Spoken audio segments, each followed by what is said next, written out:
नमस्कार दोस्तों, आप देखिए मोदी जी काम कैसे कर रहे हैं। आपको तंग किया जा रहा है चाइना की तरफ से। कभी अरुणाचल का नाम चेंज कर देते हैं, कभी उन्होंने क्या कर दिया कि अरुणाचल की सिटीज़ के नाम चेंज कर दिए। मोदी जी ने कुछ नहीं किया। उन्होंने बोल दिया कि भैया मेरा बॉर्डर तुम्हारे साथ लगता ही नहीं है, हमारा बॉर्डर लगता है तिब्बत के साथ। और मोदी जी की ये ग्रैंड मास्टर मूव ऐसी है कि चाइना में खलबली हो गई है। और टाइमिंग देखिए कितनी परफेक्ट है। शी जिनपिंग लोग बोल रहे हैं कि गायब हो गए, तख्ता पलट होने वाला है, चाइना में इकोनॉमी डाउन है। ये कंफर्म न्यूज़ है कि चाइना में इकोनॉमी डाउन है। यहाँ पर कैसे कंट्री को आगे लेके जाए उसकी पॉलिसीज़ बनाई जा रही हैं, यानी कि चाइना डिस्ट्रैक्टेड है। और हमने क्या कर दिया, हमने भी पहले तो चाइना को बोला कि भैया बॉर्डर के ऊपर लाइन खींच लो। तुम बार बार बोलते रहते हो कि ये बॉर्डर हमारा नहीं है, ये तुम गलत आ गए, हम गलत आ गए। इससे बेटर ये है हम मिलकर बैठते हैं, वहाँ पर एक लाइन को खींचते हैं। एससीओ में जब वहाँ पर हमारे डिफेंस मिनिस्टर राजनाथ सिंह गए थे, उन्होंने चाइना को एक ही बात बोली, let us finish this problem once and for all. आप लाइन खींचिए, आप अपने लाइन एरिया में रहिए, हम अपने एरिया में रहेंगे।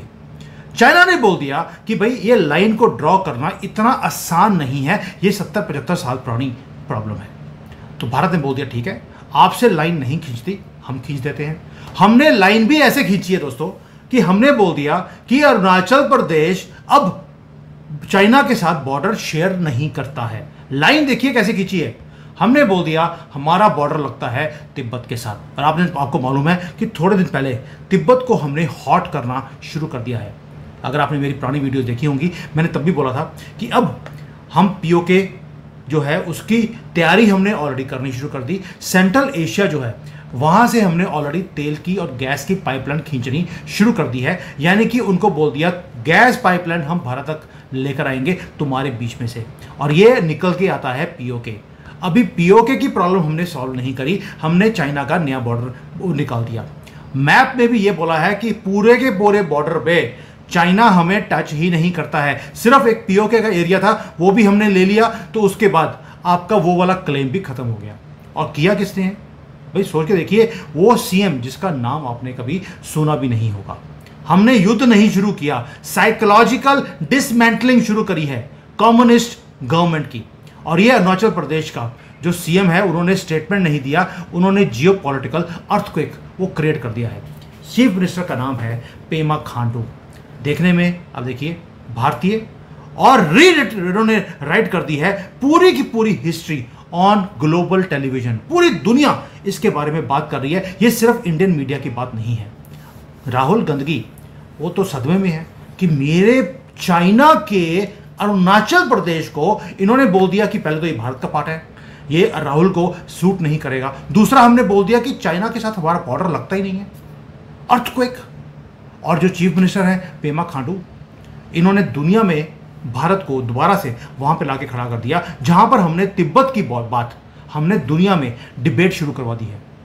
ये कहकर कि Arunachal Pradesh shares border with Tibet, we do not share a border with China. It's a bomb blast without firing a single bullet. एक लाइन और डिप्लोमेटिक डायनामाइट मैं बोलता हूं इसको। दोस्तों 70 साल से चाइना स्क्रीम करता रहा चीख चीख कर अरुणाचल साउथ तिब्बत का पार्ट है। अब एक sitting Indian chief minister, ex नहीं है, फ्यूचर नहीं है, sitting chief minister of Arunachal Pradesh क्या बोलते हैं, we border with Tibet not with China. Tibet तो कभी आज तक 62 से लेकर अब तक हमने कभी तिब्बत की बात ही नहीं करी। और आप ही लोग बोल रहे थे हम तिब्बत की बात कब करेंगे। और मैंने आपको कई बार बोला था कि एट द राइट टाइम। इससे बढ़िया टाइम नहीं हो सकता जब चाइना कभी ताइवान को लेकर डिस्ट्रैक्टेड है, कभी अपनी इकोनॉमी को लेकर डिस्ट्रैक्टेड है, और कभी जो इंटरनल प्रॉब्लम्स है कि यहाँ पर अनएम्प्लॉयमेंट बढ़ती जा रही है, कंपनियां बंद हो रही हैं, अमेरिका के साथ ट्रेड डील्स साइन नहीं हो रही, और इसको है कि पूरे दुनिया में मेरा दबदबा होना चाहिए। इससे बढ़िया टाइम क्या हो सकता है कि चाइना 10 जगह पर डिस्ट्रैक्टेड है, टूट रहा है, बिखर रहा है, बंद हो रहा है यहां पर बिजनेसेस। उस वक्त आपने तिब्बत की बात कर दी। And this was not only कि यहीं पर रुके हैं हम लोग, साथ में हमने एक और बात बोल दी खांडू जी ने। उन्होंने बोल दिया कि जो भारत रत्न है वो दलाई लामा को मिलना चाहिए, यानी कि सोने पे सुहागा कर दिया आपने एक और स्टेटमेंट देकर। बेजिंग को सुन रहा है, कि हमारे सिटिंग सीएम क्या बोल रहे हैं, और ये क्यों बोला जा रहा है इसका भी मैं बताऊंगा आपको क्यों बोला जा रहा है। और पीओके की बात कब से मैं कर रहा हूं आपको कि पीओके हमारा लेना क्यों जरूरी है। और हमने अभी पीओके लिया नहीं है, हमने गैस पाइपलाइन बनानी शुरू भी कर दी। कश्मीर से लेकर गुजरात तक ऑलरेडी गैस पाइपलाइन का काम चल रहा है। उधर से तजाकिस्तान से लेकर पीओके के बॉर्डर तक गैस लाइन बढ़ रही है। बस 25-30 किलोमीटर की लाइन जोड़नी है और आपका तजाकिस्तान से सीधा गैस आपके गुजरात पोर्ट तक आएगा। काम शुरू हो गया है, पीओके आपने लिया नहीं। और इधर आपने अभी तिब्बत को लिबरेट करवाया नहीं है और आपने स्टेटमेंट भी दे दिया। क्यों दिया है वो समझाऊंगा आपको, क्योंकि ये लॉन्गर डिफेंस गेम है जो आप देख रहे हैं रियल टाइम में। अब हम डिफेंस नहीं खेलते, अब हम अटैक की बात करते हैं। दोस्तों किक्कर क्या है? किक्कर ये है कि जब प्रधानमंत्री मोदी, जयशंकर या हमारा सिटिंग सीएम कोई स्टेटमेंट देता है, इसका मतलब है ऊपर से आशीर्वाद है, तभी वो स्टेटमेंट दी जाती है। वरना इस सिटिंग सीएम स्टेटमेंट नहीं दे सकता जहां पर दो कंट्रीज के बीच में युद्ध हो सके। हमने स्टेटमेंट दिया है सोच समझकर। Full blown showdown between India and China हमने करके दिखा दिया। और चाइना ऑलरेडी उबल रहा था गुस्से में, जब हमने ऑलरेडी बोला था कि दलाई लामा को क्या मिलना चाहिए, भारत रत्न मिलना चाहिए। तो जो एम्बेसी है चाइना की, उन्होंने स्टेटमेंट दे दिया, आप दलाई लामा के ऊपर कमेंट नहीं कर सकते, आप तिब्बत के बारे में बात नहीं कर सकते। हमने ड्रैगन के मुंह में ऐसा बर्फ का गोला डाला है कि जो आग निकलनी थी वो नहीं, वो काला धुआं निकल रहा है, दैट्स इट। और हमने चाइना को बता दिया भारत का अरुणाचल है, भारत का ही तिब्बत है, तुम हमारे मामले में, इंटरनल मामले में बोल नहीं सकते। पीओके भी हमारा है, वो हमारा था, है और रहेगा। दोस्तों अब आते हैं कि हमने किया क्या। पहला सीन ये है कि बॉर्डर की गेम को हमने चेंज कर दिया। चेंज कैसे किया? हमने लाइन खींच दी। आपको बोला था लाइन खींचने के लिए, आपने बोला इट इज़ नॉट पॉसिबल। हमने बोला ठीक है, आप नहीं कर सकते, हम कर देते हैं। हमने लाइन खींच दिया कि हमारे बॉर्डर के ऊपर चाइना है ही नहीं, वहां पर तिब्बत है। और हमने ये भी बोल दिया कि हमारा बॉर्डर टच करता है 3 कंट्रीज के साथ, Bhutan, Myanmar, Tibet, that's it. और जैसे ही हमने ये चीज को उजागर किया, इमीडिएटली चाइना की silence. What have we done? हमने कोई मिस्टेक से स्टेटमेंट नहीं दिया है, एक मैसेज भेजा है, स्ट्रेटेजिक रीसेट है बिटवीन इंडिया एंड चाइना। दूसरा, हमने एक और मास्टर स्ट्रोक खेल दिया जो पिछले 2 हफ्ते में किया है कि अगला दलाई लामा वो तिब्बत से, चाइना से नहीं आएगा, वो भारत में जन्मा हुआ कोई बच्चा होगा या कोई बंदा होगा। और दलाई लामा ने ये अथॉरिटी अपने हाथ में रख ली है कि अगला दलाई लामा कौन होगा।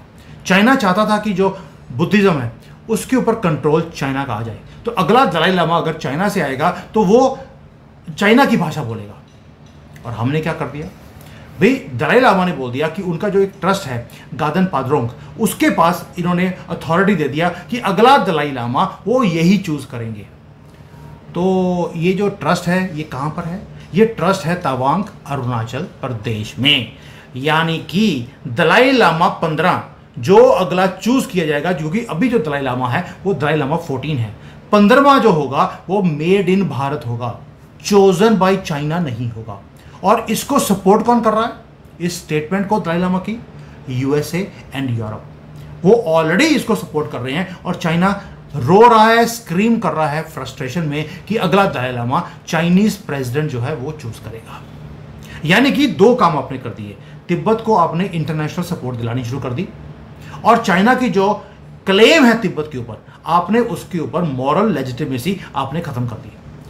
दूसरा, आपने दलाई लामा के ऊपर भी क्लेम करने के बाद आपने बुद्धिज्म को बचा लिया, क्योंकि चाइना के पास अगर दलाई लामा की वो आ गई, अथॉरिटी आ गई, तो वो पूरी बुद्धिज्म को अपने हिसाब से चेंज कर देंगे।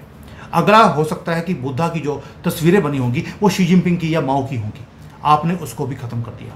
अब आते हैं पीओके के ऊपर। मैंने पहले एक बार वीडियो बनाया था कि क्यों पीओके हम ऑलरेडी तैयारी कर दी है। ये बहुत बड़े बड़े फेंकू जो हैं उन्होंने बोलना शुरू कर दिया हमें पीओके नहीं लेना चाहिए, साथ में जिहादी आएंगे, हम जिहादियों को कंट्रोल नहीं कर पाएंगे। मेरा सिंपल क्वेश्चन आपसे भी, कि जब हमने पाकिस्तान को ठोकना शुरू किया था, उनकी पूरी कंट्री में आसिम मुनीर के हमने सिंदूर डाल दिया यहाँ पर उसकी मांग में, हमने उसके न्यूक्लियर एसिड्स के ऊपर हमने लगा दिया, मांग में उसके भी हमने डाल दिया सिंदूर।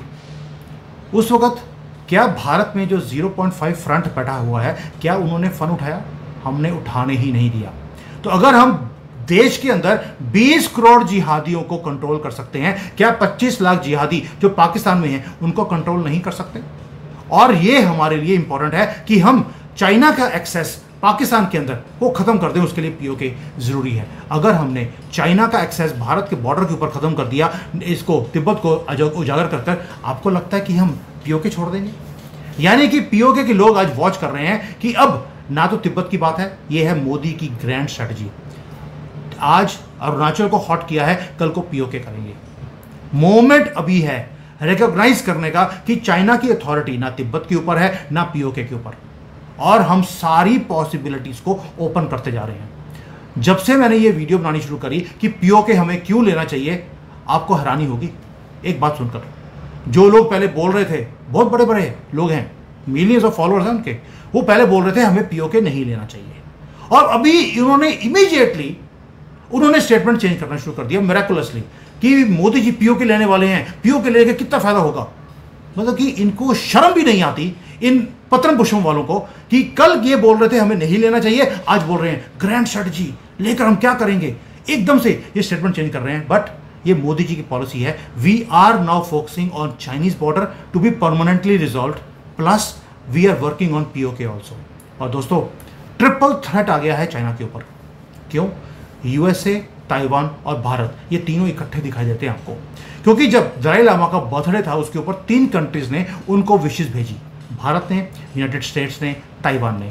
इवन की जो ताइवान है उसने एक काम और कर दिया, जो लोग, जो बच्चे अरुणाचल से पढ़ना चाहते हैं जाकर ताइवान में, उनको स्कॉलरशिप ताइवान में की गवर्नमेंट दे रही है।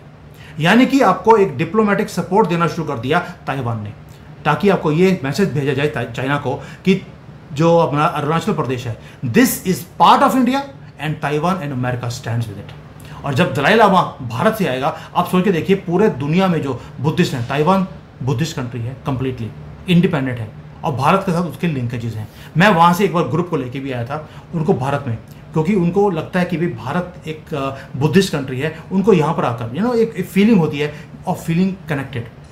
अब ताइवान ने भी बोलना शुरू कर दिया कि जैसे चाइना आपको तंग करता है, ताइवान बोलता है हमें भी तंग करता है, आइए मिलकर इस लड़ाई को लड़े हम लोग। तो उन्होंने अलाइन करना शुरू कर दिया भारत के साथ। और दोस्तों, जब पॉलिटिक्स होती है उसमें ना तो कोई लिब्रांडू है, ना कोई राइट विंगर है, ना कोई मोदी भगत है, ना कोई राहुल गांधी हेटर है, कुछ नहीं है। उसमें सिर्फ एक ही चीज होती है, ये है भारत का मूवमेंट, और ताइवान आपके साथ खड़ा है। अमेरिका ने थोड़ी सी सपोर्ट भारत को नहीं दी, दलाई लामा को दे दी है। यानी कि जब फॉरेन पॉलिसी की बात आती है, everybody is now coming together कि चाइना की एंकड़ी निकालनी है, और यही मूवमेंट है हमें भी इकट्ठे रहने का। ये अब इंटरनल पॉलिटिक्स की बात नहीं है, कोई हिंदू मुसलमान नहीं है, ये मोहम्मद नेहरू का भारत नहीं है दोस्तों, ये सनातनियों का भारत है, हमारी सनातनियों की गवर्नमेंट है।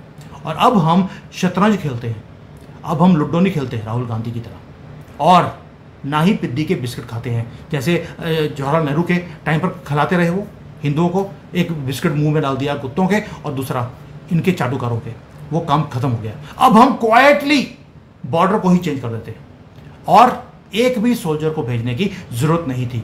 हमारा नरेटिव अब सिर्फ बोलने में नहीं, एक्शन में आ गया है। तिब्बत से लेकर ताइवान तक, अरुणाचल से लेकर पीओके तक, silent strategy already started working.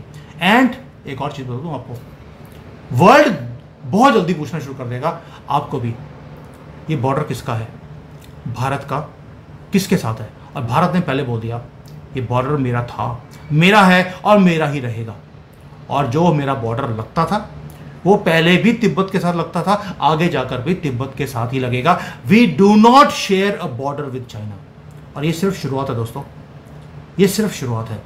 आपने जो स्टेटमेंट दी है, आपने पूरी की पूरी गेम को आपने चेंज कर दिया, आपने इस एरिया को दोबारा हॉट कर दिया है। उधर पाकिस्तान के अंदर भी खेमे में आग लगी पड़ी है जब आपने ये स्टेटमेंट दिया है। उनको पता लग गया अब पीओके हाथ से गया। अगर हम चाइना जैसी इतनी बड़ी ताकत के साथ पंगा ले सकते हैं, पीओके हमारे लिए कौन से खेत की मूली है। यानी कि नेक्स्ट इज पीओके। और हो सकता है कि अगली बार जब भी कोई झड़प होगी, वैसे तो होने की जरूरत नहीं है, अगर होगी, आप एक टाइम पर 2 चीजें इकट्ठी करते हुए दिखाई देंगे, और आपने जो पंगा लिया है दलाई लामा के थ्रू, आपको लगा यार दलाई लामा का क्या फ़र्क पड़ता है, अगर दलाई लामा वहाँ से आएगा कि यहाँ से आएगा। आपको ये नहीं पता कि एक एक मूव कैलकुलेटिव है। आपने जो 5 साल के बाद करना है काम, वो आपने उसकी नींव आज रखनी शुरू कर दी है। और मोदी जी को मालूम है कि लॉन्ग टर्म में मुझे कौन सा काम करना है और कैसे करना है। और यही चीज़ें हैं, दुश्मन कंट्री में बैठकर मुझे ये चीज़ें आपके साथ शेयर करने में जो खुशी मिलती है, ये आप कभी सपने में भी सोच नहीं सकते। सो थैंक यू, जय हिंद, वंदे मातरम।